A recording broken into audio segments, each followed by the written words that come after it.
Hi, I'm Erica Keller. I'm from Lawrence, Kansas, and I'm a third grade teacher here. I've taught my entire time in Lawrence, 8 years. I was a first grade teacher, a third grade teacher, worked as a curriculum facilitator for a year, and then went back to first grade, and I'm back at third grade.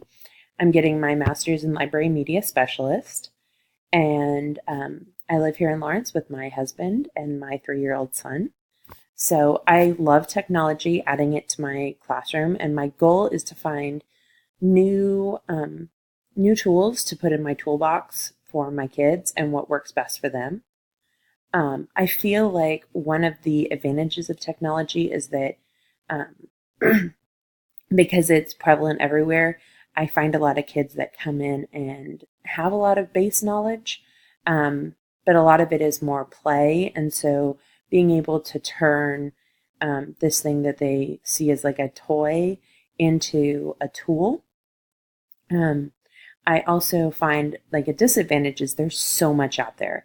And so I really want to try and narrow down like to 3 to 5 like essential tools instead of trying to do everything and teaching, oh, here, let's do this project with this and this project with that.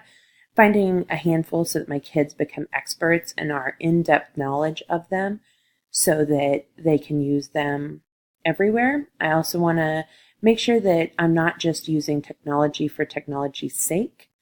I want to make sure that the tools I use are something also that they might be using in other classes that are pretty well known so that it's not like, oh, they use it in my class and then they've never heard of it again.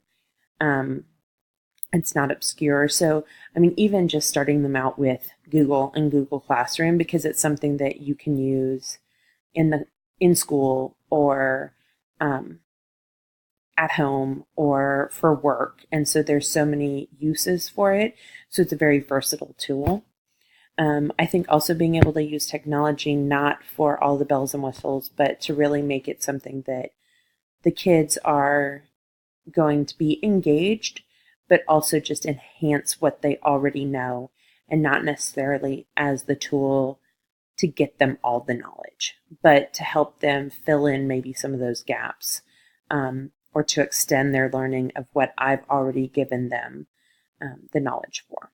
So I'm really looking forward to this class because it's something I feel like I'm really good at, but I know that there's still so much to learn, and I feel like I learn best from other teachers who have done it so that I can have a better relationship and be like, okay, how did you do this? Or does it work for this?